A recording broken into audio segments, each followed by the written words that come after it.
Hi friend, आज আমি দই দিয়ে একটা জিনিস বানাবো। তো দেখতে পাচ্ছ এখানে নিয়ে নিয়েছি টক দই। তো দইটা দেখো কি সুন্দর। তো চলো আমি কি বানাই না বানাই তোমাদের একটু শেয়ার করব। এখানে দেখতে পাচ্ছ নিয়ে নিয়েছি কিশমিশ, কাজু আর পেস্তা বাদাম।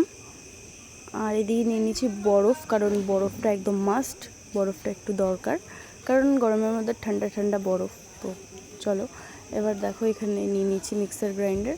তো এর ভেতর দিয়ে দিচ্ছি এখন কাজু, এবার দিয়ে দিলাম কিশমিশ, আর এবার দিয়ে দেবো পেস্তা বাদাম। তো দেখতেই পাচ্ছ। তো এদিকে দেখ এখন দিয়ে দিলাম টক দই, দেখতেই পাচ্ছ। এখন টক দইটা দেখো ভালো করে মিক্সারে ভালো করে গ্রাইন্ড করে নিয়েছি। আর এবার দিয়ে দিচ্ছি একটু পরিমাণ মতন চিনি।